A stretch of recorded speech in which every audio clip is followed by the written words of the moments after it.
Hello नमस्ते and very good morning to all. The notebook ice education for all channel पे आप सभी का स्वागत है। द हिंदू के नए सेशन के साथ आज फिर हम हाजिर हैं।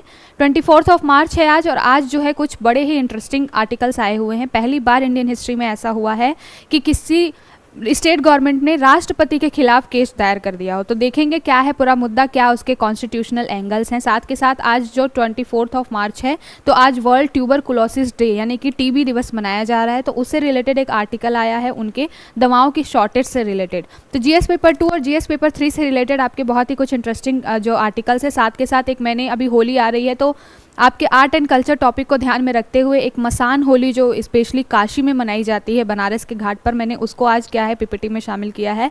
तो चलिए शुरू करते हैं। पीटी के लिहाज से और मेंस के भी लिहाज से आज बहुत ही अच्छे कुछ आर्टिकल्स आपको मिलने वाले हैं। तो बिना वक्त गवाए चलिए आज के देख लेते हैं सबसे पहले इंपॉर्टेंट हाईलाइट्स क्या है, और फिर अपनी चर्चा को हम देते हैं एक त्वरित प्रक्रिया के थ्रू स्टार्ट करेंगे। ठीक है, तो चलिए सबसे पहले देखते हैं पहला हाईलाइट क्या है। ये आपके इकोनॉमी से रिलेटेड है, बहुत ही चर्चा में चल रहा है। MF small and mid cap schemes in the red as market trouble. अभी क्या है, जो सेबी की जो प्रमुख हैं माधवीपुरी बूथ जी, उन्होंने बोला था कि ये जो स्मॉल कैप और मिड कैप जैसी जो टर्म्स है, जो चीज़ें हैं इंडियन इकोनॉमी में, वो क्या है बहुत ही आगे चलने वाले समय में क्राइसिस क्रिएट कर सकती हैं। अभी इनके मामले में कुछ पिछले 10 दिनों से न्यूज़ आ रही है डे बाय डे, तो उसके बारे में देखेंगे कि क्या होता है ये स्मॉल और मिड कैप। क्योंकि जीएस पेपर 3 में आपको इकोनॉमी से ये क्वेश्चन क्या है बन सकता है, प्रीलिम्स में बनेगा। और आजकल आपने देखा होगा कि जो यूपीएससी के क्वेश्चन पूछने का जो एक तरीका है वो इकोनॉमी में स्पेशली ऐसा हो गया है कि नए नए की टर्म से वो क्वेश्चन पूछता है। तो बहुत अच्छे से देखेंगे, आई होप आपको पूरी चीज़ें अच्छे से समझ में आएंगी। अगला जो हमारा आर्टिकल है वो है why is DGCA firm on new rest rules of for pilot. और एक और आर्टिकल है एनीमिया के बारे में। तो ये दो एडिटोरियल्स हैं, बहुत ही अच्छे एडिटोरियल्स हैं। अभी DGCA ने क्या किया है, अपने जो पायलट्स हैं उनके लिए कुछ रूल्स में अपने बदलाव किए हैं। साथ के साथ एनीमिया से रिलेटेड एक एडिटोरियल है। भारत में जो महिलाएं हैं वो सबसे ज़्यादा सफ़र करती हैं। ऑलमोस्ट 53% महिलाएं जो है इंडिया की वो क्या करती हैं, एनीमिया से कहीं ना कहीं ग्रसित होती हैं। तो उसके बारे में एक एडिटोरियल है, इसको मैं आज हो सकता है तो डिस्कस करूँगी, अदरवाइज़ मैं नेक्स्ट क्लास में इसको बहुत ही अच्छे से डिस्कस करूँगी, क्योंकि ये दोनों एडिटोरियल आपको डिटेल में पढ़ने चाहिए। जीएस पेपर 2 से जीएस पेपर 3 से रिलेटेड आपके ये आर्टिकल बन सकते हैं। तो चलिए इसको विस्तार में देखेंगे। उसके बाद देख लेते हैं कुछ और। अगला जो हमारा आर्टिकल है activists writes to PM highlighted shortage of vital anti TB. इसके बारे में मैंने बात की कि आज जो है वर्ल्ड ट्यूबरकुलोसिस डे मनाया जा रहा है। तो उससे रिलेटेड जो एक प्रवक्ता, एक जो व्यक्ति हैं, उन्होंने क्या किया है, पीएम मोदी जी को क्या है लेटर लिखा है और उनको ये बताने की कोशिश की है कि जो टीबी से रिलेटेड जो ड्रग है, एंटी टीबी ड्रग जो मिलता है मार्केट में, उसकी बहुत ज़्यादा शॉर्टेज हो गई है। इसका बहुत ही दुष्प्रभाव जो है वो लोगों के ऊपर पड़ेगा, क्योंकि जो लोग ग्रसित हैं इस चीज़ से, उनको क्या है, अगर ड्रग जो नहीं मिल पाएगा, दवाएँ नहीं मिल पाएंगी तो क्या होगा, उनके जो चांसेस ऑफ डेथ है वो बढ़ जाएंगे। तो एक बहुत ही बड़ा कंसर्न का ये इशू है, इसलिए पूरा ये मुद्दा देखेंगे। अगला जो हमारा न्यूज़ है वो क्या है, Kerala move supreme court as president Murmu withhold assent for 4 bills. यही मैं बात कर रही थी कि इंडियन हिस्ट्री में पहली बार ऐसा हुआ है कि राष्ट्रपति के खिलाफ किसी स्टेट गवर्नमेंट ने क्या है मामला दर्ज करा दिया है। तो सुप्रीम कोर्ट में केस किया गया है केरला सरकार के द्वारा। जो द्रौपदी मुर्मू जी हैं उनके बारे में ये बोला गया है कि उन्होंने क्या है 4 ऐसे बिल्स हैं जिसको विथ होल्ड करके रख लिया है, वो उस पर कोई अपना कंसेंट दे ही नहीं रही हैं। तो जानेंगे क्या है पूरा मुद्दा बहुत ही डिटेल में।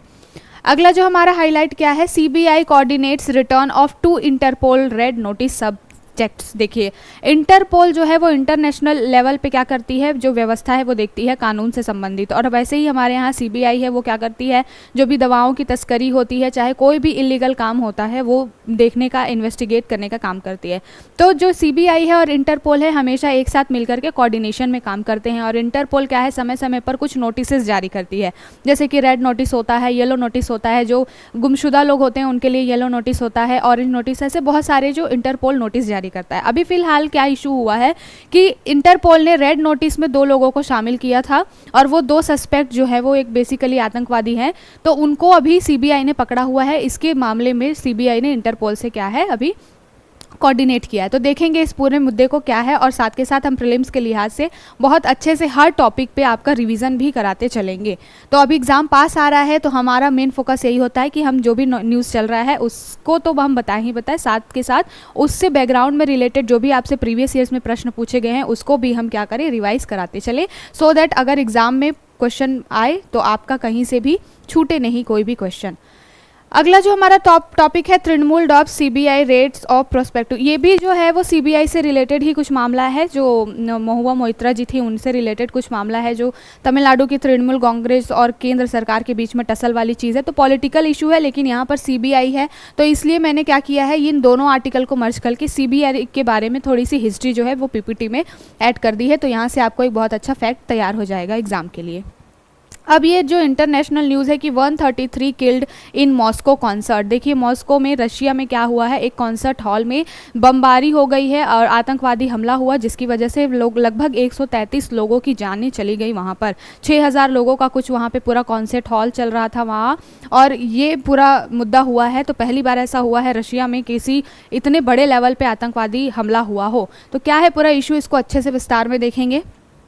अगला है BJP made bribes legal through electoral bonds. ये पॉलिटिकल इशू है, जो कपिल सिब्बल जी हैं कांग्रेस के नेता हैं, साथ के साथ वो एक अधिवक्ता भी हैं, एक वकील भी हैं। तो उन्होंने बोला है कि इलेक्टोरल बॉन्ड का यूज़ बीजेपी ने कैसे किया है, ब्राइब लेने के लिए किया है। तो बहुत ही एक पॉलिटिकल सा इशू है, थोड़ा बहुत न्यूज़ में था, फ्रंट पेज पे था, इसलिए इसको यहाँ पे ऐड किया गया है। कुछ ऐसा खास नहीं है, क्योंकि इलेक्टोरल बॉन्ड से रिलेटेड हमने बहुत सारी चीज़ें प्रीवियस क्लासेस में डिस्कस कर ली है। तो ये है कि BJP made bribes legal through electoral bonds. इन्होंने बोला है कि एक होता है ना कि जो हफ्ता वसूली की जाती है, तो हफ्ता वसूली तो इलीगल काम होता है, लेकिन बीजेपी ने क्या किया है, इलेक्टोरल बॉन्ड्स को इस तरीके से यूज़ किया है कि एक तरीके से वो इनडायरेक्टली देखा जाए तो हफ्ता वसूली ही है। जैसे समय समय पे न्यूज़ वगैरह आई, अभी फिलहाल में आपने देखा कि ईडी की रेड उन लोगों पर पड़ी जिन लोगों को बाद में फिर क्या है, फिर बहुत सारा चंदा देना पड़ा। मतलब जिन कंपनियों के ऊपर ईडी की रेड पड़ी, बाद में उन कंपनियों ने ईडी जो बीजेपी है उसको बहुत सारा चंदा दिया। तो उसी को इन्होंने बोला है कि इलेक्टोरल बॉन्ड का यूज़ क्या किया है बीजेपी ने, एक तरीके से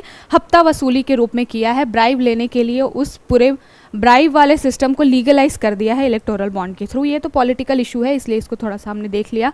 हमारा जो मेन कंसर्न है वो आज का ये है, बड़ा ही ऐतिहासिक सा एक मामला आया है। क्या है, Kerala move supreme court as president Murmu withholds assent for 4 bills. देखिए क्या टसल चल रहा है।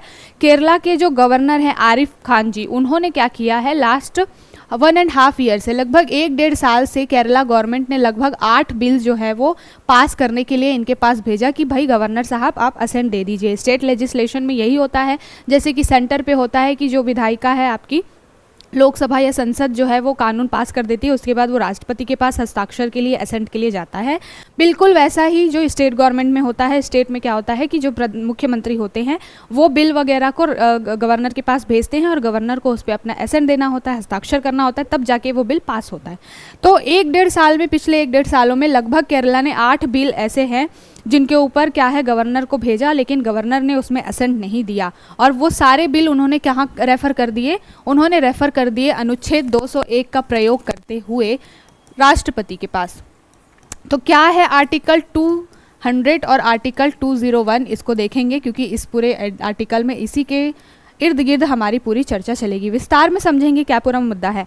सबसे पहली बात मैंने ये बताई कि 8 जो बिल थे वो गवर्नर के पास थे, गवर्नर ने उनको भेज दिया प्रेसिडेंट के पास में। अब इसमें क्या हुआ कि एक को तो द्रौपदी मुर्मू जी ने कोर्ट के कहने के बाद में क्या किया, पास किया, लेकिन अभी भी कुछ ऐसे बिल्स हैं जिसको खारिज कर दिया गया, और 4 बिल्स अभी केरल गवर्नमेंट के ऐसे हैं जिनको अभी भी उन्होंने विथ होल्ड करके रखा हुआ है द्रौपदी मुर्मू जी ने, और वो उसमें ना तो कुछ बोल रही हैं, ना हाँ बोल रही हैं, ना बोल रही हैं। मतलब एक तरीके से उन्होंने पॉकेट वीटो जैसी चीज़ करके रखी हुई है, वो उस पर एसेंट ही नहीं दे रही है। तो इसको लेकर के जो केरला गवर्नमेंट है वो पहुंच गई है सुप्रीम कोर्ट और बोला है कि द्रौपदी मुर्मू जी का, यानी कि राष्ट्रपति जी का ये जो एक्शन है वो सही नहीं है, क्योंकि ये मुद्दा ऐसा है, जो भी ये 4 बिल है, ऐसा नहीं है कि कोई राष्ट्र से रिलेटेड मामला हो। जैसे होता है ना कि अगर यूनियन से रिलेटेड कोई मामला हुआ, ऐसा कोई बिल हुआ जिससे कि पूरे देश के ऊपर प्रभाव पड़ सकता है, तो उसको अगर ये कंसेंट के लिए अपने रखती हैं और उसको पे पास नहीं कर रही हैं, कुछ नहीं बोल रही हैं, तब तो एक अलग इशू है। लेकिन जो 4 बिल हैं वो केरला के गवर्नमेंट से रिलेटेड है, केरला को वो इफ़ेक्ट करेंगे। तो इस तरीके का कोई मुद्दा नहीं है कि देश हित की कोई बात हो, तो फिर ये क्यों नहीं दे रही हैं अपना असेंट, क्यों उन्होंने अटका कर रखा हुआ है, ये है पूरा मुद्दा। अब इसका दूसरा प्रोविज़न क्या है कि द्रौपदी मुर्मू जी के पास में ऐसी क्या अथॉरिटी है जिसकी वजह से उन्होंने इस चीज़ को रोक कर रखा हुआ है। तो क्लियर कट तो संविधान में कहीं पर मेंशन नहीं है कि टाइम लिमिट कहीं पर संविधान में मेंशन नहीं है कि कितने समय में गवर्नर या कितने समय में जो राष्ट्रपति है उनको किसी बिल पर क्या करना है, अपना एसेंट देना है। तो टाइम लिमिट है नहीं, तय सीमा कुछ है नहीं। इस वजह से क्या हुआ है, द्रौपदी मुर्मू जी ने क्या है मामला अपने पास रख लिया है, वो उस पर कुछ बोल नहीं रही हैं, कुछ जवाब दे नहीं रही हैं। तो ये पूरा मुद्दा लेकर के केरला गवर्नमेंट सुप्रीम कोर्ट के पास पहुंची। अब देखिए कि इतिहास में ये पहली बार हुआ है कि राष्ट्रपति के खिलाफ किसी ने मामला दर्ज कराया हो, तो फिर ये क्या है अभी चलता रहेगा न्यूज़ में, कॉन्स्टिट्यूशनल इसका पूरा एंगल खंगाला जाएगा। जब सुप्रीम कोर्ट की जजमेंट आएगी तो फिर ये मुद्दा बहुत चलता रहेगा। फिलहाल इस आर्टिकल से रिलेटेड 2 चीज़ें हैं इस पूरे न्यूज़ से रिलेटेड, एक तो है आर्टिकल 200 और एक है आर्टिकल 201। जो अनुच्छेद 200 होता है उसके तहत गवर्नर को ये पावर होती है कि 4 तरीके से वो बिल के साथ में अपना चीज़ें कर सकते हैं। जैसे कि अगर उनके पास में कोई भी स्टेट गवर्नमेंट या मुख्यमंत्री गवर्नर के पास कोई बिल भेजते हैं तो अनुच्छेद 200 के तहत क्या होता है कि गवर्नर के पास 4 पावर है, या तो वो उसको बिल को पास कर दे, या तो वो बिल को होल्ड करके रख ले, या फिर वो क्या करे, बिल को क्या करें, राष्ट्रपति के लिए भेज दें। ठीक है, तो ये पूरा मुद्दा आर्टिकल 200 के तहत क्या होता है, गवर्नर को पावर होती है, किसी राज्यपाल को ये पावर होती है। और किस अनुच्छेद का प्रयोग करके गवर्नर जो है राष्ट्रपति के लिए भेजते हैं उस मुद्दे को, उस लॉ को, तो आर्टिकल 201, आर्टिकल 201 के तहत गवर्नर क्या करता है, राष्ट्रपति के पास किसी भी अधिनियम जो बिल है उसको भेज देता है। अधिनियम तो बिल पास होने के बाद बनेगा, जो भी बिल ऐसा गवर्नर को लगता है कि इसमें क्या है, राष्ट्रपति को थोड़ी सी अपनी अनुशंसा लेनी चाहिए, संज्ञान लेना चाहिए, तो आर्टिकल 201 का प्रयोग करते हुए, अपने अधिकारों का प्रयोग करते हुए आर्टिकल 201 के तहत गवर्नर राष्ट्रपति के पास ऐसे बिलों को भेज देता है कि आप इस पे देखिए, आप अपना कंसेंट दीजिए। तो ये पूरा मुद्दा है। अब इससे रिलेटेड मामला गया हुआ है फिलहाल कोर्ट में, देखते हैं कि कोर्ट की क्या वर्डिक्ट आती है। दूसरी बात यह है कि क्या ऐसा हो सकता है कभी कि राष्ट्रपति के ऊपर कोई चार्जेस लगाए जाए और उनका फिर आगे क्या फर्दर होगा, अगर मान लीजिए कि गलत पाई गई राष्ट्रपति जी, तो इनके ऊपर क्या केस होगा। तो आर्टिकल 361 जो है कॉन्स्टिट्यूशन का, इंडियन कॉन्स्टिट्यूशन का, वो ये कहता है कि राष्ट्रपति या फिर गवर्नर, ये 2 पद ऐसे हैं जिनके ऊपर में इनके पद के दौरान, जब ये पद पर बैठे हुए हैं उस दौरान इनके ऊपर कोई भी मामला दर्ज है भी तो उनके ऊपर कोई कार्यवाही नहीं हो सकती। तो आर्टिकल 361 के तहत क्या है, संरक्षण प्राप्त है राष्ट्रपति महोदय को। तो अब क्या है, अब द्रौपदी मुर्मू जी के ऊपर अगर मामला जो है गलत साबित होता भी है, मान लीजिए अगर उनके ऊपर ये सुप्रीम कोर्ट जजमेंट देती है कि नहीं इन्होंने गलत काम किया है, तो भी क्या होगा, 361 के तहत जब तक वो पद पर है तब तक तो उनके साथ में कुछ भी एलिगेशंस जो हैं वो काम नहीं आएंगे और एलिगेशंस लगे रह जाएंगे, उनके ऊपर कोई भी जो एक्शन है वो नहीं लिया जा सकता। लेकिन इसमें भी कुछ उसके क्लॉज हैं, जैसे कि ये होता है कि जो भी सिविल मामले होते हैं, अगर सिविल मामलों से रिलेटेड कोई भी चार्ज लगता है राष्ट्रपति के ऊपर, तो ये होता है कि 2 महीने पहले तो पहले उनको ये बताना होता है कि आपके ऊपर ऐसे हमने चार्जेस लगाए हैं और अब कार्रवाई शुरू होगी। तो 2 महीने पहले क्या होता है, पहले उनको रिपोर्ट देनी पड़ती है। तो ये कुछ एक्स्ट्रा एडिशनल जो मामले हैं, वो एंगल्स हैं, वो अभी टाइम के टाइम चलते रहेंगे। जब ये पूरा जो न्यूज़ है वो सुप्रीम कोर्ट जब इसके ऊपर संज्ञान लेते हुए क्या करेगा, इसकी सुनवाई करेगा। चलिए तो अब चलते हैं हमारे अगले टॉपिक की तरफ। ये देखिए, ये पिक तो दिख रही है, इतनी भीड़ दिख रही है, ये आपके जीएस पेपर 1 में आर्ट एंड कल्चर वाले टॉपिक से रिलेटेड है। साथ के साथ आपसे पीटी में भी प्रश्न पूछ सकता है। अब ये पूरी भीड़ क्या है, ये क्या चक्कर है कि मैम भीड़ दिखा के कह रही हैं कि आर्ट एंड कल्चर से रिलेटेड है। तो ध्यान से देखिए कि ये गंगा जी का तट है, यहाँ पर इतनी भीड़ लगी हुई है। और ये कौन सा तट है, ये है काशी विश्वनाथ जो बनारस में है, वहाँ पर जो गंगा जी है, गंगा तट है, जो पूरा बनारस के गंगा घाट हैं, वहाँ पर ये पूरा मशान होली मनाई जाती है। तो लगभग 4-5 सालों से ये मशान होली का कॉन्सेप्ट चल रहा है। मशान होली क्या है, आप में से कुछ लोगों को पता होगा कि बनारस पे जो 80 घाट हैं उसमें से एक मणिकर्णिका घाट है, जिसके बारे में बोला जाता है कि वहाँ पर दिन भर, हर साल, हर दिन चिताएँ जलती रहती है। उन चिताओं की आग कभी भी नहीं बुझती है। ऐसा एक मान्यता है वहाँ पर कि चिताएं वहाँ पर 24 घंटे जलती रहती हैं।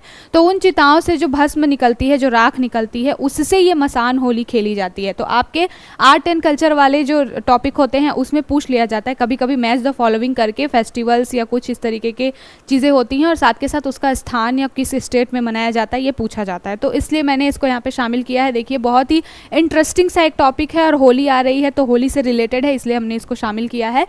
कि क्या बोला जा रहा है, राइजिंग फ्रॉम द एसिस, ये बोला जा रहा है कि ये जो मसान होली है, कुछ लोग बोल रहे हैं जैसे कि BHU के कुछ प्रोफेसर्स हैं और कुछ जो धर्मों के ज्ञाता हैं वो लोग इसके खिलाफ में बोल रहे हैं कि ऐसा कोई मान्यता हमारे इंडिया में तो नहीं है कि चिता की भस्म से होली खेली जाए, ऐसी कोई भी मान्यता नहीं रही है। तो ये कंट्रोवर्सी कुछ 3-4 दिनों से इसके लिए चल रही है।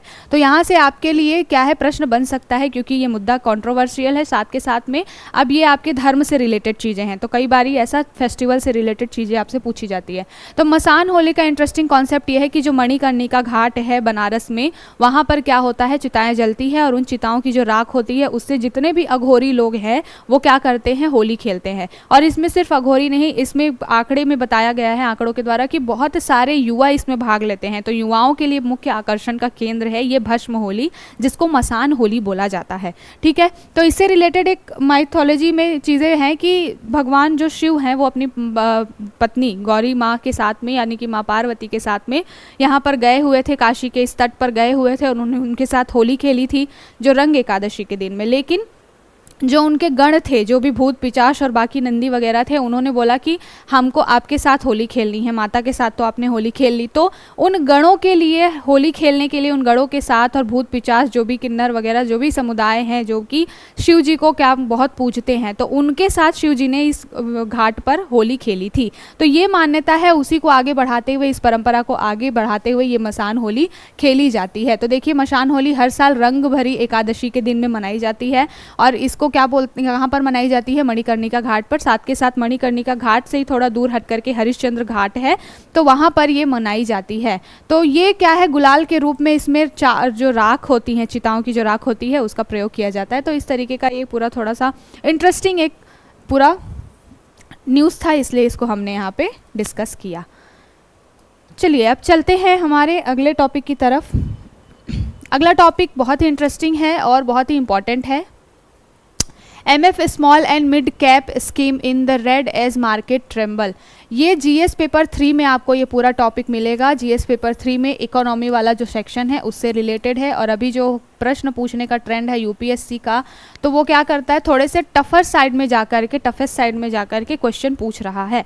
और ये जो पूरा स्मॉल एंड मिड कैप वाला जो सिचुएशन है वो लगभग आपके 10 दिनों से न्यूज़ में चल रहा है। जो सेबी की चेयरपर्सन है, जो सेबी ये पूरा ये स्टॉक मार्केट वगैरह रेगुलेट करता है इंडिया में, जो stock exchange board of India है, सेबी जो है वो पूरा ये मामला देखता है। तो उसकी जो अभी फ़िलहाल में हेड हैं, जो अध्यक्ष हैं, वो कौन है, माधवी पुरी बूच जी। तो इन्होंने बोला है कि हम इसको रेगुलेट करेंगे, स्मॉल एंड मिड कैप है इसको रेगुलेट करेंगे। अब जब से इन्होंने ये बात बोली है तब से जो है मार्केट में तहलका आ गया है और ये जो पूरा स्मॉल एंड मिड कैप वाला मार्केट है वो थोड़ा थोड़ा अब डिक्रीज़ हो रहा है। अभी तक ये बहुत हाइप पे जा रहा था।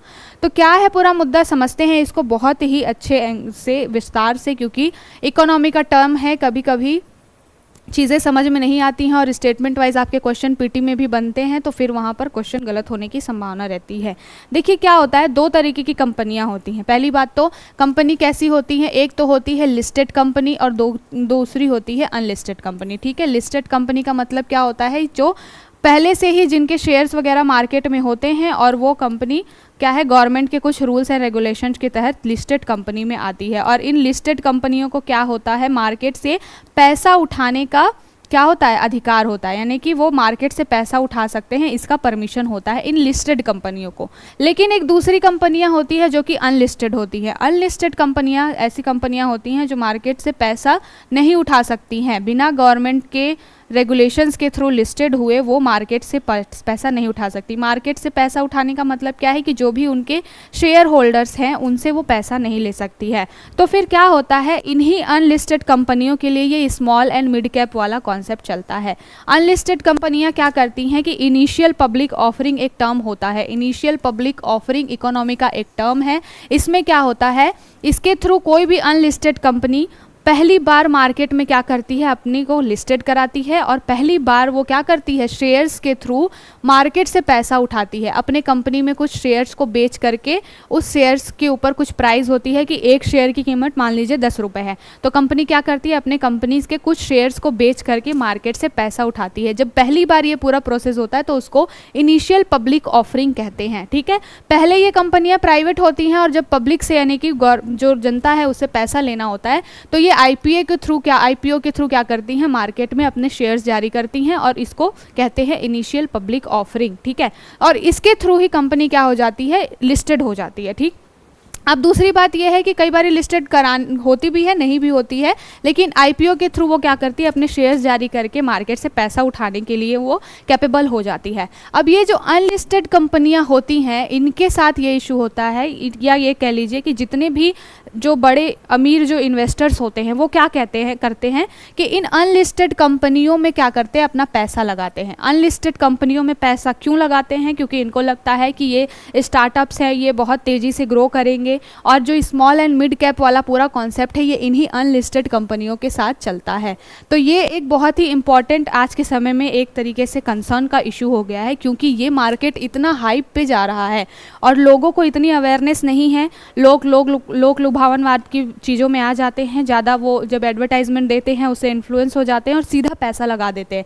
इसकी वजह से ये स्मॉल एंड मिड कैप वाला जो मार्केट है बहुत ज़्यादा ग्रो कर रहा है पिछले 1-2 सालों में, लेकिन यहाँ पर रिस्क बहुत है। रिस्क क्या है कि इनमें जो सबसे पहले जो पैसा लगाते हैं वो सबसे ज़्यादा म्यूचुअल फंड्स वाले जो होते हैं वो पैसे होते हैं। अब म्यूचुअल फंड होता है, आपको मालूम होगा कि ये जब इसका एडवर्टाइजमेंट भी आता है तो आपने सुना होगा कि म्यूचुअल फंड्स क्या होते हैं, एक रिस्क जोन होता है। यहाँ पर आपको सोच समझ के ही अपना पैसा इन्वेस्ट करना चाहिए। ठीक है, तो ये स्मॉल एंड मिड कैप जो है एक तरीके का रिस्की मामला है कि कंपनी एकदम से क्या करती है, कंपनी अपने आप को, अपने शेयर्स को दिखाती हैं कि हमारे शेयर्स की वैल्यू बहुत ज़्यादा है, लोग उसमें क्या हो जाते हैं, इन्फ्लुएंस हो जाते हैं और यहाँ पर शेयर्स खरीद लेते हैं। और इसका क्या दुष्परिणाम होता है कि कंपनियाँ जो ये अनलिस्टेड कंपनियाँ होती हैं वो एक समय में बहुत ग्रो कर ली होती हैं, कुछ मार्केट में ऐसी चीज़ें हो जाती हैं जिसकी वजह से इनका मार्केट वैल्यू डाउन हो जाता है, शेयर्स की वैल्यू डाउन होता है और ये धड़ाम से नीचे गिर जाते हैं। तो मतलब यहाँ पर अनसर्टेनिटी बहुत है in small and mid cap वाली चीज़ों में। तो इसी के लिए इसको रेगुलेट करने की बात की गई है सेबी के द्वारा। अब ये जो लिस्टेड और अनलिस्टेड कंपनी है, देखिए पहली बात, ये लिस्टेड कंपनी क्या होती है,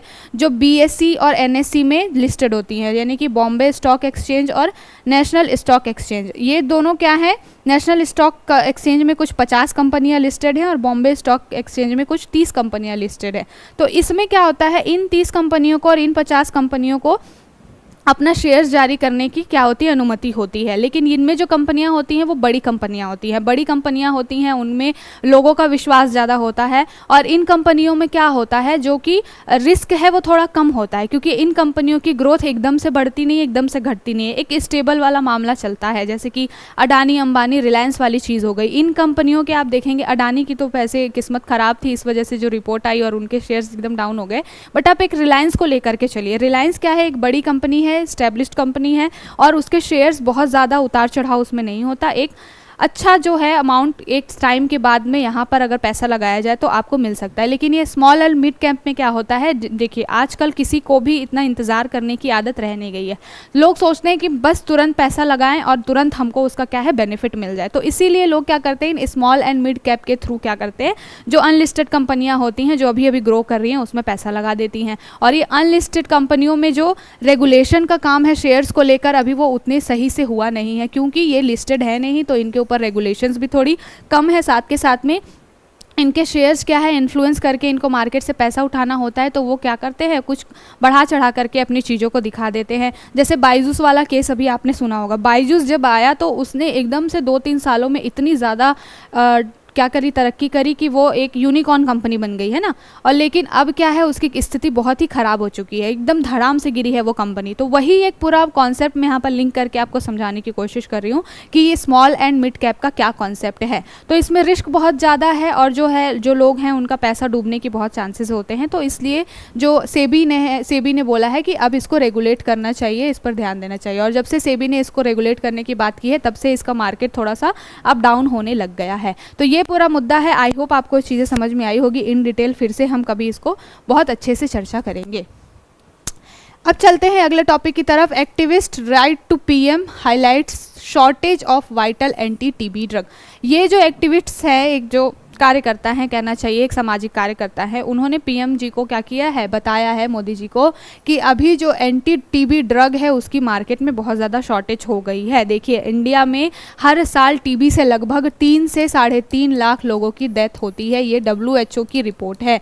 WHO की रिपोर्ट के अनुसार भारत में लगभग 3 से 3.5 लाख लोग हर साल क्या है, 3.35 लाख लोग क्या है, टीबी की वजह से उनकी डेथ हो रही है। ये WHO की रिपोर्ट है। तो एक बहुत बड़ा कंसर्न है। साथ के साथ में ये तो डेथ्स हैं, जो मामले कितने आते हैं हर साल, लगभग 2.13 मिलियन, यानी कि 1 मिलियन में मैंने बताया हुआ है कि 10 लाख होते हैं। अब आप इसको मल्टीप्लाई कर लिए तो लगभग क्या है, 20 से 30 लाख लोग हर साल टीबी से ग्रसित हैं इंडिया में, और डेथ उनकी 3 से 3.5 लाख लोगों की डेथ हो जा रही है। अब इस टीबी से जूझने के लिए, इसको ठीक करने के लिए एक एंटी टीबी ड्रग है। एंटी टीबी ड्रग में कुछ 3-4 नाम है जिसको आगे हम देखेंगे। तो इन ड्रग्स की, इन दवाओं की मार्केट में क्या हो गई है, शॉर्टेज हो गई है। इससे रिलेटेड ये पूरा आर्टिकल है। साथ के साथ इसमें टीबी को ठीक करने के लिए एक डॉट्स स्ट्रेटेजी के बारे में भी बात की गई है। तो सबसे पहला इशू है कि anti TB drug is an essential component of dots. तो डॉट्स क्या है, डॉट्स जो है वो टीबी को ठीक करने के लिए या उसको ट्रीटमेंट करने की एक स्ट्रेटेजी है। इस डॉट स्ट्रेटजी में क्या होता है कि डॉट स्ट्रेटजी के थ्रू टीबी के मरीजों को क्या किया जाता है, पहले उनको पता किया जाता है, उनमें देखा जाता है कि उनमें ये सारे क्या लक्षण दिखाई दे रहे हैं, फिर उनको क्या किया जाता है, डायरेक्ट 1-to-1 उनके साथ में बिल्कुल साथ में बने रह के उनको जल्द से जल्द इस चीज़ से निकालने के लिए, उनका ट्रीटमेंट करने के लिए काम किया जाता है। तो डॉट्स ट्रीटमेंट में सबसे एसेंशियल कंपोनेंट क्या होता है, ये एंटी ड्रग टीबी होता है। अब किसी मरीज को आपने देख लिया, उसमें क्या बीमारी है, उसके लक्षण वगैरह देख लिए, तो आप क्या करेंगे, उसके बाद उसके ट्रीटमेंट के लिए दवाओं की ज़रूरत होगी। तो ये एंटी टीबी ड्रग जो है वो डॉट्स में बहुत इंपॉर्टेंट है और इसकी फ़िलहाल मार्केट में क्या हो गई है, शॉर्टेज हो गई है। तो देख लेते हैं सबसे पहले कि टीबी होता क्यों है। तो टीबी एक जीवाणु से होने वाला, बैक्टीरिया से होने वाला रोग है। इसका नाम क्या है बैक्टीरिया का, माइकोबैक्टीरियम ट्यूबरकुलोसिस।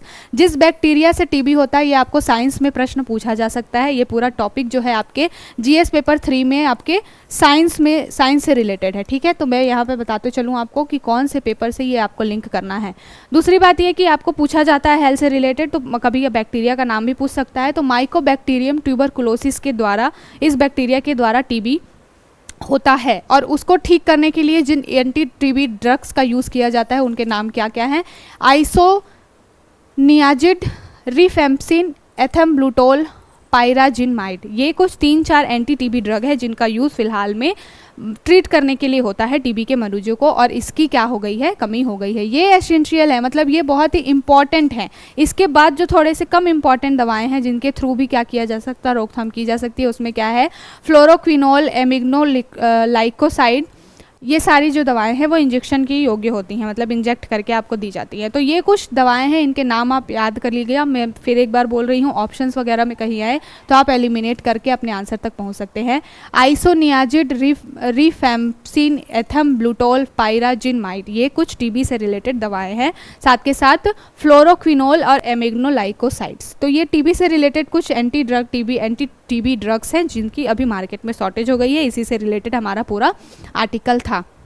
मैंने बता दिया कि टीबी के क्या सिम्टम्स होते हैं। तो टीबी के सिम्टम्स ये होते हैं वही जैसे कोविड के टाइम पे होता था कि सर्दी, खांसी, जुकाम वगैरह हो जाती है, बहुत ज़्यादा बेचैनी होती है। और टीबी में ये है कि बहुत लंबे समय तक, लगभग 3 सप्ताह से लेकर के 3 वीक्स से लेकर के अगर 6 महीने तक किसी को लगातार खांसी हो रही है, इट मीन्स कि आपको डॉक्टर से क्या करना चाहिए, डायग्नोस कराने की ज़रूरत है। तो ये कुछ चीज़ें हैं टीबी से रिलेटेड, बहुत बड़ा कंसर्न है। क्योंकि मैंने एक बार कोविड से रिलेटेड एक आर्टिकल डिस्कस किया था 3-4 दिन पहले, तो मैंने बताया था कि कोविड तो बाद में आया है। कोविड के टाइम पे ये न्यूज़ चल रही थी कि भारत में सबसे ज़्यादा डेथ टीबी की वजह से होती है। अभी जो डेथ्स हो रही हैं वो तो बहुत नॉमिनल है, इससे ज़्यादा हर साल लोग मरते हैं, लेकिन चूंकि टीबी बहुत लंबे समय से चली आ रही बीमारी है तो इस पर लोगों का बहुत ज़्यादा ध्यान नहीं होता। और इस साल की थीम क्या रखी गई है, 24 मार्च को जो हमने वर्ल्ड ट्यूबरकुलोसिस डे मनाया है, तो उसकी जो थीम रखी गई है, तो इस साल की जो थीम रखी गई है वर्ष 2024 के लिए टीबी की जो थीम रखी गई है विश्व टीबी दिवस पर, वो रखी गई है कि yes we can end TB, हाँ हम टीबी को ख़त्म कर सकते हैं। तो कई बार आपसे थीम्स भी पूछ लिया जाता है और वनडे एग्जाम्स वगैरह में इसके पूछने की प्रोबेबिलिटी बहुत ज़्यादा होती है। तो पूरा टीबी से रिलेटेड एक आर्टिकल था, एंटी ड्रग से रिलेटेड, तो इसके क्या चीज़ें हैं उसके बैकग्राउंड में जाकर के हमने सारी चीज़ें यहाँ पर डिस्कस कर ली। और मैंने जो आंकड़े बताए उस आंकड़ों को आप अपने आंसर राइटिंग में यूज़ कर सकते हैं कि लगभग हर साल 20 लाख लोग टीबी के मरीज के रूप में परीक्षण उनका होता है और लगभग 3 से 3.5 लाख लोगों की मृत्यु टीबी की वजह से हो रही है। तो ये पूरा कंसर्न था। अब चलते हैं अगले हमारे न्यूज़ की तरफ। ये मैंने कल डिस्कस किया था इनके बारे में, ये है टीएम कृष्णा, जिनके बारे में मैंने बताया था कि इनके खिलाफ जो ह्यूमन राइट्स पैनल बनाया गया है और इन्होंने कुछ रेस जो मोहिनी अट्टम जो डांस नृत्य है वहाँ पर किस तरीके से रंग भेदी कुछ टिप्पणियाँ की थी, इसकी वजह से ये पूरे न्यूज़ में आए थे। और एक और वजह से ये न्यूज़ में आए थे, न्यूज़ में इसलिए आए थे कि अभी फ़िलहाल में इनको कलानिधि अवार्ड दिया गया है। तो तमिलनाडु गवर्नमेंट ने इनको क्या किया है, कलानिधि अवार्ड दिया है। तो इसी के खिलाफ पूरा ये मोर्चा चल रहा था कि ये व्यक्ति जो है वो नस्लवादी जो है टिप्पणियां कर रहे हैं और ऐसे व्यक्ति को कलानिधि अवार्ड दिया जा रहा है। तो क्या है पूरा मुद्दा, उसको देखेंगे, कलानिधि अवार्ड क्या होता है ये भी देखेंगे, साथ के साथ मोहिनी अट्टम शास्त्रीय नृत्य है तो उसके बारे में भी थोड़ा सा देखेंगे। तो ये पूरा न्यूज़ है। इनका नाम क्या है, एम कृष्णा, टीएम कृष्णा, और इनको फिलहाल में कलानिधि अवार्ड 2024 के लिए चुना गया है। तो ये आपके लिए एक फैक्ट भी है, वनडे एग्जाम में भी आपसे पूछा जा सकता है। ये कलानिधि अवार्ड किससे रिलेटेड है, म्यूजिक अकेडमी अवार्ड है। ये म्यूजिक अकेडमी जो है संगीत अवार्ड है, कलानिधि अवार्ड, और जो इस साल किसको दिया जा रहा है, तमिलनाडु गवर्नमेंट के द्वारा टीएम कृष्णा जी को दिया जा रहा है। और इनसे रिलेटेड मामला मैंने कल ही डिस्कस किया था कि इन्होंने कुछ नस्लवादी टिप्पणी की थी, जिसकी वजह से जो स्टेट ह्यूमन राइट्स कमीशन है, जो राज्य का मानवाधिकार आयोग है, उन्होंने इनके खिलाफ कुछ मामला दर्ज कराया है, पैनल बिठाया है।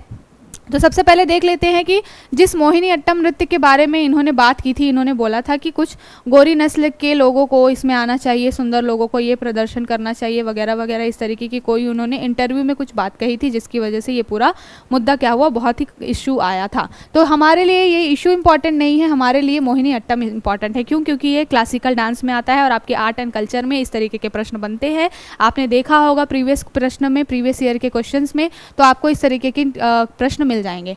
तो सबसे पहले शास्त्रीय नृत्य क्या है। शास्त्रीय नृत्य में कुछ भारत में 8 जो है फिलहाल में क्लासिकल डांस फॉर्म है। कहीं कहीं पर आपको 9 मिलेगा, जो कि छाऊ नृत्य है, वो बंगाल का है, लेकिन वो क्या है, अर्ध क्लासिकल, उसको सेमी क्लासिकल बोला जाता है। तो इसलिए आप मेज़र लेकर चलिए कि 8 क्लासिकल डांस फॉर्म परफॉर्म होते हैं इंडिया में शास्त्रीय नृत्य, ठीक है। और इन शास्त्रीय नृत्यों में ये जो मोहिनी अट्टम है, मोहिनी अट्टम और एक कथकली, ये जो है वो क्या है, केरल का एक शास्त्रीय नृत्य है। तो आपको ये भी ध्यान रखना है, आपको स्टेट और जो शास्त्रीय नृत्य मैचिंग करने के लिए आता है, तो आपको ध्यान रखना है कि ये किस स्टेट का ये डांस फॉर्म है। तो ये जो शास्त्रीय नृत्य है वो केरल में परफॉर्म किया जाता है। मोहिनी अट्टम साथ के साथ कथकली, ये जो दो डांस फॉर्म है वो आपके केरला में परफॉर्म किए जाते हैं। और ये जो टीएम कृष्णा है वो बिलोंग कहाँ से करते हैं, तमिलनाडु से। और ये मामला इतना हाईलाइट इसलिए हो गया क्योंकि जो तमिलनाडु के सीएम हैं एमके स्टालिन जी, उन्होंने इनके कुछ फेवर में बात कर दी। इन्होंने बोला कि ये बहुत ही अच्छा काम करते हैं, सोशल एक्टिविस्ट हैं, सोशल वर्कर हैं, इस वजह से इनके डिफेम करने के लिए सारा मामला मुद्दा उठाया गया है। तो इसलिए थोड़ा सा और कंसर्न का इशू बन गया। अब इसमें ये सारी चीज़ें हैं, पहले हम देख लेते हैं कि भारत में जो कौन कौन से शास्त्रीय नृत्य परफॉर्म होते हैं। तो दक्षिण भारत में जो शास्त्रीय नृत्य परफॉर्म होते हैं उसमें क्या है, कथकली मैंने बता दिया कि केरल में है। उसके बाद ओडिसी जो है वो ओडिशा में है। मणिपुरी में कौन सा शास्त्रीय नृत्य होता है, तो मणिपुरी शास्त्रीय नृत्य मणिपुर में होता है। उसके बाद मोहिनी अट्टम भी मैंने बताया कहाँ पर होता है, केरला में होता है। आप बताइए, वैसे तो इस पीपीटी में ही मेंशन है, चीटिंग हो जाएगी ये, कि कथक कहाँ पर होता है, तो कथक उत्तर प्रदेश का शास्त्रीय नृत्य है, ठीक है, क्लासिकल डांस फॉर्म है कथक। तो आप इसको ध्यान में रखिएगा, इसको आपसे प्रश्न बनते हैं मैच द फॉलोइंग में कि कौन से राज्य का, कौन से स्टेट का कौन सा क्लासिकल डांस फॉर्म है। तो कथक जो है वो उत्तर भारत का क्लासिकल डांस है, साथ के साथ कथकली मोहिनीअट्टम केरला से है, ओडिसी नाम से ही दिख रहा है, उड़ीसा में मणिपुरी नाम से पता चल रहा है, मणिपुर में कुचिपुड़ी कहाँ पर मनाया जाता है, तो कुचिपुड़ी जो डांस फॉर्म है वो आंध्र प्रदेश का है, और एक सत्रिया होता है, सत्रिया असम का क्लासिकल डांस फॉर्म है। तो ये कुछ डांस फॉर्म्स हैं। मैंने इसके बारे में बताया कि छाऊ नृत्य को भी कहीं कहीं क्लासिकल डांस माना जाता है, बट वो बंगाल का है, लेकिन बंगाल झारखंड वगैरह में परफॉर्म किया जाता है और उसको सेमी क्लासिकल का दर्जा मिला हुआ है। तो फिलहाल ये कुछ इंपॉर्टेंट थे classical dance form. Bharatanatyam Tamil Nadu में होता है, ये तो सबको पता ही होगा। तो ये है पूरा मुद्दा। अब हम इस आर्टिकल में देखेंगे कि जो कलानिधि अवार्ड के बारे में आपको मैंने बताया था कि जो टी एम कृष्णा जी को जो कलानिधि अवार्ड मिला है, तो कलानिधि अवार्ड क्या होता है, कई बार अवार्ड्स वगैरह से आपसे प्रश्न बनते हैं, तो फैक्चुअल डाटा आज थोड़ा ज़्यादा है यहाँ पर। चलिए देख लेते हैं कलानिधि अवार्ड क्या होता है। देखिए, कलानिधि अवार्ड क्या है, इसको मद्रास संगीत अकादमी के द्वारा प्रस्तुत किया जाता है। तो कौन देता है कलानिधि अवार्ड, पहले तो आपके लिए ये इंपॉर्टेंट हो गया कि किसके द्वारा दिया जाता है, तो मद्रास संगीत अकादमी के द्वारा इसको दिया जाता है। कौन से साल में, 1928 से इसकी शुरुआत हुई है, और ये कला के क्षेत्र में दिया जाने वाला पुरस्कार है। तो सबसे पहले क्या इंपॉर्टेंट है आपके लिए, दिया किसके द्वारा जाता है, मद्रास संगीत अकादमी के द्वारा दिया जाता है। 1928 में इसकी शुरुआत हुई है, और ये क्या है, भारत में कर्नाटक संगीत के क्षेत्र में सर्वोच्च पुरस्कार है। तो कर्नाटक संगीत जो होता है भारत में, उसमें ये उस क्षेत्र में एक सर्वोच्च पुरस्कार है, कौन सा, कलानिधि अवार्ड। तो ध्यान में रखिएगा। और ये पुरस्कार मद्रास संगीत अकादमी के द्वारा हर साल दिया जाता है।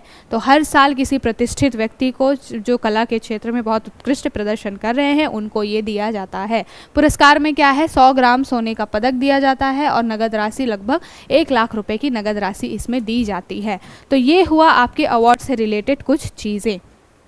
तो पूरी न्यूज़ जो थी उसको हमने डिस्कस कर लिया, साथ के साथ में जो उससे इम्पॉर्टेंट जो भी एंगल्स थे, जैसे कि क्लासिकल डांस, कलानिधि अवार्ड, वो सबको हमने देख लिया यहाँ पे। अब कुछ प्रमुख पुरस्कार विजेताओं के बारे में बोला गया है कलानिधि अवार्ड से। तो हमेशा ये ट्रेंड अब हो गया है पास 2-3 सालों से कि थोड़ा सा पीछे जा कर के भी प्रश्न आपसे पूछे जाते हैं, इसलिए हम यहाँ पर देख रहे हैं इसको कि MS सुब्बुलक्ष्मी है, प्रसिद्ध गायिका जिन्हें भारत की कोकिला बोला जाता था, उनको भी ये अवार्ड मिल चुका है। साथ के साथ DK पट्टमाल हैं, ये प्रसिद्ध गायिका रह चुकी हैं, कर्नाटक संगीत से ये बिलोंग करती हैं, इनको कर्नाटक संगीत की रानी बोला जाता था, उनको भी यहाँ पर क्या है, कलानिधि अवार्ड मिला हुआ है। तो देखिए, मैं यहाँ पर सिर्फ फैक्ट नहीं बता रही हूँ, उसके साथ एक नहीं 2-2 फैक्ट आपके तैयार हो रहे हैं कि अगर आपसे पूछा जाए कि भारत की कोकिला किसको बोला जाता है, तो MS सुब्बुलक्ष्मी को भारत की कोकिला बोला जाता है।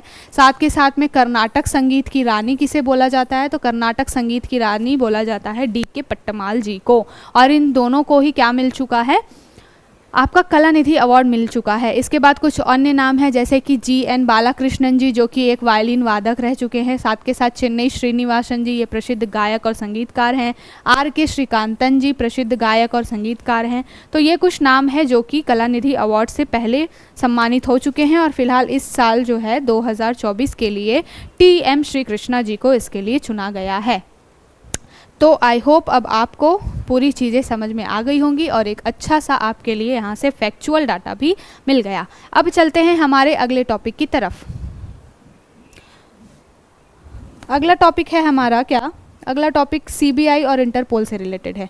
CBI coordinates return of 2 Interpol red notice subjects. Interpol जो है, मैंने स्टार्टिंग में आपको बताया था हाइलाइट्स के समय कि समय समय पर कुछ इसके 6-7 नोटिसेस जारी करती है, जैसे कि रेड नोटिस हुआ, येलो नोटिस हुआ, ऑरेंज नोटिस हुआ, और इनमें सब में अलग अलग चीज़ें मेंशन है। जैसे येलो नोटिस होता है वो गुमशुदा किसी व्यक्ति के लिए होता है कि कोई व्यक्ति गुमशुदा हो जाता है, गुम जाता है, और उसको फिर कोई संभावना होती है कि किसी अदर कंट्री में चला गया हो। तो हर इंटरपोल क्या करती है, हर जो अदर कंट्रीज़ में जो इन्वेस्टिगेशन एजेंसियां होती हैं उनके साथ कोऑर्डिनेट करती है और बोलती है कि इस इंसान की रिक्वायरमेंट है, तो अगर ये आपको कहीं पे भी मिले तो आप हमें सूचित करें। तो उसी तरीके से जो इंटरपोल है उसने रेड नोटिस जारी करके 2 आतंकवादियों को संदिग्ध घोषित किया था और मांग की थी कि जिस भी कंट्री में अगर ये मिल जाए तो कृपया हमें संपर्क किया जाए। तो फिलहाल ये मिले हैं कहाँ पर, इंडिया में ही मिले हैं। मुंबई पुलिस की जो क्राइम ब्रांच इन्वेस्टिगेशन टीम है, सीबीआई है, उन्होंने इनको पकड़ा है और फिलहाल कोऑर्डिनेशन चल रहा है इंटरपोल के साथ। तो जो ये पूरा रेड नोटिस क्या होता है, इंटरपोल क्या होता है और सीबीआई क्या है, कब इसकी स्थापना हुई है, इससे रिलेटेड आपके प्रश्न पूछे जाते हैं। आपने प्रीवियस ईयर पेपर्स देखे होंगे तो सीबीआई किस कमेटी के थ्रू बनी है, वहाँ उसको किससे पावर मिलती है, ये सब चीज़ें पूछी गई हैं। तो चलिए यहाँ पर हम अपने प्रीलिम्स को ध्यान में रखते हुए कुछ क्विक क्या कर लेते हैं, रिवीजन कर लेते हैं। सबसे पहले देखते हैं कि सीबीआई क्या है। तो मैंने स्टार्टिंग में बता दिया कि ये एक इन्वेस्टिगेशन एजेंसी है जो कि क्राइम से रिलेटेड मामलों को इन्वेस्टिगेट करती है, उसकी जांच करती है। भारत की ये प्रमुख जांच एजेंसी है और आपराधिक मामले देखती है, साथ के साथ राष्ट्रीय सुरक्षा के मामले भी देखती है। तो ऐसा नहीं है कि केवल क्रिमिनल मामले देख रही है, राष्ट्रीय सुरक्षा के मामले भी देखती है। साथ के साथ नारकोटिक्स डिपार्टमेंट जो है एनसीबी, उसके साथ में मिलकर के नशीली दवाओं के तस्करी वगैरह से रिलेटेड भी काम करती है। सीबीआई की स्थापना कब हुई है? 1 अप्रैल 1963। तो 1963 में सीबीआई की स्थापना हुई है और ये किससे अपने पावर लेती है? तो इनके लिए एक मुद्दा हमेशा रहता है, कंसर्न का इशू यही रहता है कि इनको अलग से कोई पावर दी नहीं गई है। दिल्ली पुलिस का जो एक्ट है, दिल्ली पुलिस इस्टेब्लिशमेंट जो एक्ट है, उसके द्वारा उसको क्या मिलता है, सीबीआई को क्या मिलता है, पावर मिलती है। तो ये ध्यान रखिएगा कि अगर आपसे कभी आपको परेशान करने के लिए या आपको कंफ्यूज करने के लिए ये प्रश्न बन जाए कि सीबीआई के लिए अलग से कोई एक्ट बनाया गया है, तो नहीं। सीबीआई को जो भी चीज़ें हैं, जो भी अधिकार हैं, वो दिल्ली स्पेशल पुलिस एस्टेब्लिशमेंट जो है डीएसपीई, उसके द्वारा इनको क्या मिला हुआ है, अधिकार मिले हुए हैं। किस तरीके के मामले देखते हैं? ये भ्रष्टाचार की जांच करते हैं, आर्थिक अपराधों की जांच करते हैं, विशेष अपराधों की जांच करते हैं और राष्ट्रीय सुरक्षा से जुड़े मुद्दे देखते हैं। साथ के साथ में केंद्र सरकार और हाई कोर्ट के लिए जो भी मामले उनके द्वारा निर्देशित किए जाते हैं टाइम पे, वो देखते हैं। और इनको शक्तियाँ होती हैं कि पूरे भारत में ये क्या है, कहीं पर भी जा कर के इन्वेस्टिगेट कर सकते हैं। लेकिन कई ऐसे स्टेट्स हैं जैसे कि तमिलनाडु हो गया, चाहे वो वेस्ट बंगाल हो गया, वो क्या करते हैं, अपने यहाँ पर उन्होंने सीबीआई के लिए रूल कुछ बना रखा है। कोर्ट में भी गई थी एक बार तो तमिलनाडु की जो तृणमूल गवर्नमेंट है कि सीबीआई जो है कहीं पर भी अपने पावर का मिसयूज करके आ जाती है और कभी भी इन्वेस्टिगेशन का बोल देती है। इससे हमारी जो स्टेट पुलिस है उनके साथ इनके कॉन्फ्लिक्ट्स वगैरह होते रहते हैं और ये हमारे राज्य की संप्रभुता के हनन है। जो एक फेडरल सिस्टम होता है, संघीय ढांचा होता है, वो कहीं ना कहीं ब्रीच हो रहा है इस चीज़ से। तो ये इससे रिलेटेड मामला है। तो सीबीआई की शक्तियाँ क्या है? पूरे भारत में किसी भी मामले की ये जाँच कर सकते हैं, इसका इनको अधिकार है। साथ के साथ किसी भी व्यक्ति को वो गिरफ्तार भी कर सकते हैं, पूछताछ भी कर सकते हैं, साथ के साथ तलाशी वगैरह भी ले सकते हैं। तो ये सीबीआई से रिलेटेड मामला है जो कि पूर्व में कुछ बोफोर्स घोटाला हुआ, चाहे 2G स्पेक्ट्रम घोटाला हुआ, इस तरीके के बड़े बड़े घोटाले को क्या है, सीबीआई ने इन्वेस्टिगेट किया हुआ है। अब सीबीआई के बारे में कुछ अन्य जानकारियाँ देख लेते हैं। इनका मुख्यालय कहाँ पर है? तो नई दिल्ली में इनका मुख्यालय है और भारत में इनकी लगभग 57 शाखाएं वर्तमान में है। तो ये क्या है, सीबीआई से रिलेटेड है मामला और ये क्या है, अंतर्राष्ट्रीय एजेंसी इंटरपोल के साथ कोऑर्डिनेट करके काम करती हैं। अब इंटरपोल के बारे में देख लेते हैं क्योंकि आपके इंटरनेशनल ऑर्गेनाइजेशंस वगैरह से भी प्रश्न बनते हैं। तो इंटरपोल के बारे में देख लेते हैं। इंटरपोल क्या है? जैसे कि किसी कंट्री के लेवल पे कोई जैसे इन्वेस्टिगेशन एजेंसी होती है, नेशनल इन्वेस्टिगेशन एजेंसी जैसे कि सीबीआई वगैरह हो गई, वैसे ही जो दूसरे जो पूरे इंटरनेशनल लेवल पे ये इंटरनेशनल क्रिमिनल पुलिस ऑर्गेनाइजेशन होती है। इसका फुल फॉर्म है ये इंटरपोल का और ये भी वही सारे काम करती है जो किसी देश में कोई इन्वेस्टिगेशन एजेंसी करती है। जैसे कि क्राइम से रिलेटेड कोई मामला हुआ, सिक्योरिटी से रिलेटेड मामला हुआ, तो ये सारी चीज़ों को देखती है। तो इसमें लगभग 195 सदस्य देश हैं। देखिए 195 देशों के जो इन्वेस्टिगेशन एजेंसियाँ हैं उन सब से मिल करके इंटरपोल बना हुआ है और ये सारे कोऑर्डिनेशन के साथ काम करते हैं। किस लिए काम करते हैं? जो भी क्रिमिनल मामले होते हैं उनको रेगुलेट करने के लिए। इसकी स्थापना कब हुई है? तो 7 सितंबर 1923 को इंटरपोल की स्थापना हुई है। ध्यान रखिएगा, अभी मैंने सीबीआई का कब बताया, सीबीआई का मैंने बताया 1963। आपसे आजकल फैक्चुअल डाटा में ये सब भी पूछा जाता है कि किस सन वगैरह पूछ लिया जाता है, तो एटलीस्ट आपको पता होना चाहिए। तो इंटरपोल की स्थापना 7 सितंबर 1923 को हुई है। इसका मुख्यालय कहाँ पर है? फ्रांस के लियोन शहर में। सीबीआई का मुख्यालय कहाँ है? न्यू दिल्ली में। लिंक कर करके पढ़िए, आपको यहीं से आज ही सारी चीज़ें याद हो जाएंगी। तो सीबीआई का मुख्यालय न्यू दिल्ली में है। इंटरपोल का मुख्यालय कहाँ पर है? फ्रांस के लियोन शहर में है। और ये पूरे मामले यही काम करती है जो कि काम कोई भी देश की एजेंसियाँ करती हैं सुरक्षा वगैरह से रिलेटेड। तो तो ये हुआ पूरा मामला। अब मैंने जैसे बताया कि टाइम पे इंटरपोल जो है विभिन्न तरीके के नोटिसेस जारी करती है। तो कौन कौन सी नोटिस जारी करती है, सबसे पहले देखिए यहाँ पर red corner notice. Red corner notice में क्या होता है, दुनिया भर के किसी वांछित यानी कि वांटेड व्यक्ति की गिरफ्तारी से रिलेटेड होता है। तो अभी हम जो पूरा आर्टिकल डिस्कस कर रहे हैं वो यही मुद्दा है कि दो जो वांटेड जो लोग हैं इंटरपोल के द्वारा जिनको वांटेड करार दिया गया है वो इंडिया में मिले हैं, इसलिए पूरा हम ये आर्टिकल क्या है डिस्कस कर रहे हैं। अब इसकी वजह से आपका रेड कॉर्नर नोटिस भी क्या है न्यूज़ में आ गया, तो आपसे प्रश्न बनने की संभावना है। तो रेड कॉर्नर नोटिस में वांटेड लोग होते हैं, जो क्रिमिनल होते हैं, जिनकी तलाश होती है, वैसे लोग होते हैं। एक ब्लू कॉर्नर नोटिस आता है, इसमें क्या होता है, किसी लापता व्यक्ति या शव की पहचान करने के लिए इसको जारी किया जाता है, ठीक है। फिर एक ग्रीन कॉर्नर होता है। ग्रीन कॉर्नर में क्या होता है, किसी व्यक्ति वस्तु के बारे में जानकारी इकट्ठा करने के लिए, कोई भी एक व्यक्ति है या कोई वस्तु है उसके बारे में कुछ जानकारियां वगैरह इकट्ठा करनी है, तो इंटरपोल क्या करती है, अपने 195 जो सदस्य देश के इन्वेस्टिगेशन एजेंसियों के साथ कोऑर्डिनेट करके एक क्या करती है, ग्रीन नोटिस जारी कर देती है कि भाई इस व्यक्ति के बारे में या इस वस्तु के बारे में हमको जानकारी लाकर दीजिए। येलो नोटिस क्या होता है, देखिए ये किसी लापता व्यक्ति का पता लगाने के लिए। तो मैंने कोई ये ना कह दे कि मैडम ने गलत बता दिया, यहाँ पर ब्लू नोटिस में भी लापता की बात कर रही हैं, येलो में भी। येलो में लापता व्यक्ति की बात है, लेकिन जो ब्लू नोटिस है वहाँ पर लापता व्यक्ति या शव की पहचान करने से रिलेटेड ये पूरा मामला है। तो ये येलो नोटिस जो है वो व्यक्ति गुमा है, डेथ हो गई है ये या नहीं इसका पता नहीं है, पर ब्लू कॉर्नर नोटिस में क्या होता है कि शव की पहचान वगैरह से रिलेटेड होता है। कई बार ऐसी डेड बॉडीज मिल जाती हैं जिसका क्या है पहचान नहीं हो पाता, आइडेंटिफाई नहीं हो पाता, तो उससे रिलेटेड ये ब्लू कॉर्नर नोटिस है। साथ के साथ एक ब्लैक कॉर्नर नोटिस है। ब्लैक कॉर्नर नोटिस में क्या होता है, किसी अपराधी के बारे में जानकारी इकट्ठा करने के लिए ये होता है, ठीक है। तो ये कुछ इंपॉर्टेंट नोटिसेस हुई। अब आपको इसको बार बार एक दो बार रिवाइज कर लेना चाहिए क्योंकि ऑर्गेनाइजेशंस वगैरह से आपके क्वेश्चन बनते हैं, और अगर रेड कॉर्नर नोटिस जो है न्यूज़ में आया है तो आपसे प्रश्न बनने की संभावना है। इंटरपोल की आधिकारिक भाषा क्या है, तो आपसे प्रश्न पूछ सकता है अंग्रेजी और फ्रांसीसी। स्टेटमेंट में क्वेश्चन दे देता है, फिर हम कंफ्यूज हो जाते हैं। ऐसे स्टेटमेंट दे देगा कि इंटरपोल की स्थापना इस डेट को हुई है और उसकी आधिकारिक भाषा अंग्रेजी और फ्रांसीसी है। अब आपको पता नहीं है तो आप वहाँ पर सर खुजाते बैठे रहेंगे कि क्या है ये पूरा मुद्दा, और फिर आपका एक क्वेश्चन गलत हो जाएगा। तो देखिए जितना भी न्यूज़ है उससे रिलेटेड जो भी बैकग्राउंड हो सकता है मैं कोशिश करती हूँ कि मैं उसको अपने पीपीटी में शामिल करूँ, सो दैट आपको यहाँ पर एक वन स्टॉप सोल्यूशन की तरह इस द हिंदू की क्लास से आपको बेनिफिट मिले। तो इंटरपोल की आधिकारिक भाषा क्या है, अंग्रेजी और फ्रांसीसी। अब ये पूरा न्यूज़ है वही सीबीआई से रिलेटेड था, हमने देख लिया सारा मामला। सीबीआई के Trinamool dub CBI raids on properties of Moitra, जो महुआ मोइत्रा जी हैं उनके ऊपर एक एलिगेशंस लगा था कि उन्होंने पैसा लेकर के जो है क्वेश्चन पूछा था पार्लियामेंट में, तो उससे रिलेटेड था। तो सीबीआई ने उनकी प्रॉपर्टी वगैरह जब्त कर ली है, तो उससे रिलेटेड मामला लेकर के तृणमूल कांग्रेस पहुँच गई है गवर्नमेंट के पास में, कोर्ट में। तो ये हुआ पूरा न्यूज़। अब ये बहुत एक इंटरनेशनल इशू है। जीएस पेपर 2 में जब आईआर से रिलेटेड मामला आता है तो इंडियन और रशिया जो संबंध है उससे रिलेटेड ये पूरा मुद्दा है। अभी अटैक तो रशिया में हुआ है, लेकिन हम यहाँ डिस्कस क्यों कर रहे हैं, क्योंकि कोई भी इंटरनेशनल लेवल पे चीज़ होती है तो उसका कहीं ना कहीं इफेक्ट पड़ता है हर देश को। ऐसा नहीं है कि ये मुद्दा केवल रशिया का है। अभी रशिया में ये आतंकवादी हमला हुआ है, उसकी वजह से क्या है, अभी आपको मिलेगा 1-2 दिन में न्यूज़ में कि क्या इसका इम्पैक्ट या क्या इसका साइड इफेक्ट होगा। अनाज वगैरह महंगे हो जाएंगे। साथ के साथ रशिया ने ये बोला है कि अगर इसमें यूक्रेन की संलिप्तता पाई गई तो उसके बहुत ही भयानक परिणाम हो सकते हैं, इसलिए हम इसको आईआर के रिस्पेक्ट में यहाँ पर देख रहे हैं।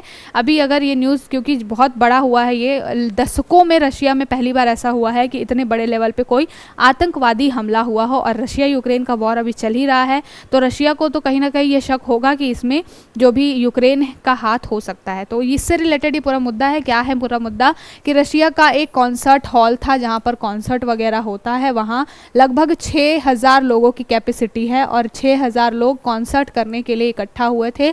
उसी समय में आईएसआईएस का एक ब्रांच है, जो ये आतंकवादी संगठन है आईएसआईएस, इसकी एक शाखा है ISKS करके है, उसने क्या किया, उनके 3-4 लोग यहाँ पर घुसे और अंधाधुंध फायरिंग वहाँ पर स्टार्ट कर दी। फायरिंग भी स्टार्ट की, साथ के साथ में शायद उन्होंने ऐसा बोला जा रहा है कि बॉम्ब वगैरह भी फोड़ा, जिसकी वजह से इस कॉन्सर्ट हॉल के पूरे जो छत है उसमें आग लग गई, और इसकी वजह से लगभग 133 लोगों की जान चली गई। ये बहुत बड़ा नंबर है, क्योंकि इतने बड़े लेवल पे पहली बार तो पहली बार ऐसा हुआ है कि रशिया में इस तरीके का आतंकवादी हमला हुआ हो। रशिया की भी हालत जो है थोड़ी ख़राबी चल रही है, लंबे समय से युद्ध से ग्रसित है वो, और फिर ऐसा मामला हो गया है। तो अभी पुतिन जी ने इसकी पूरी जांच की बात की है, साथ में बोला है, धमकी दी है कि अगर इसमें यूक्रेन का हाथ हुआ तो इसके बहुत ही भयावह परिणाम होंगे। और एक बहुत इंटरेस्टिंग न्यूज़ इससे आई है कि अभी तो ये अवेयरनेस के लिए है, इसमें टाइम टाइम पर भी चीज़ें आती रहेंगी, फिर इसके वजह से क्या इम्पैक्ट पड़ेगा देश के ऊपर, अन्य देशों के ऊपर, ये भी न्यूज़ आएगी, उसको हम विस्तार से डिस्कस करेंगे।